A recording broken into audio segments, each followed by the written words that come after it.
एक छोटे से गांव में एक बेहद गरीब परिवार रहता था। इस परिवार में एक बुजुर्ग दादा, एक माँ और उनका नन्हा सा बेटा था। वे लोग अपने छोटे से घर में खुश रहते थे। एक दिन उनका बेटा खेलते हुए घर से गायब हो गया। सबने उसे ढूंढने की कोशिश की पर वो कहीं नहीं मिला।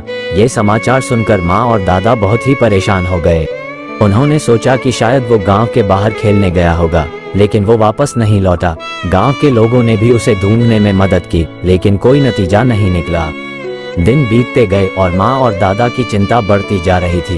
वे उसकी याद में रोते रहे और उसकी लौटने की उम्मीद करते रहे। एक दिन एक अजनबी ने उन्हें एक तस्वीर दिखाई जिसमें उनका बेटा था। वह तस्वीर एक बड़े शहर की थी जहां उनका बेटा बिक्री के लिए खिलौने बेच रहा था। इसे देखकर माँ और दादा बहुत खुश हुए। उन्होंने तय किया कि वे उसे वहां से वापस लाएंगे, लेकिन उनके पास पैसे नहीं थे जिससे वे शहर जा सकते थे।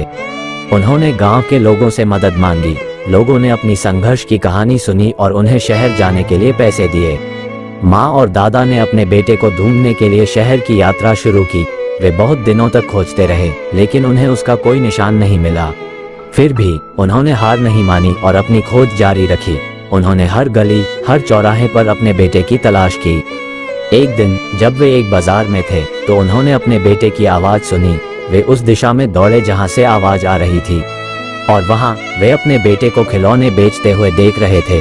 उनकी आंखों में आंसू भर आए, लेकिन वे खुश थे कि उन्होंने अपने बेटे को खोज लिया। वे उसे गले लगाए और उसे घर ले आए। उनका बेटा भी उन्हें देखकर खुश हो गया था।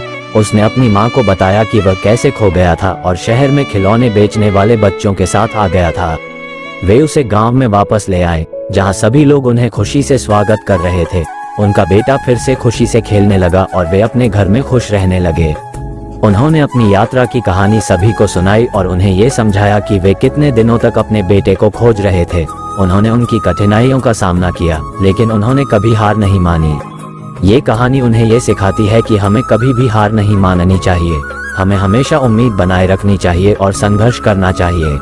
दोस्तों, अगर कहानी पसंद आए हो तो मेरे चैनल को लाइक और सब्सक्राइब करें। धन्यवाद।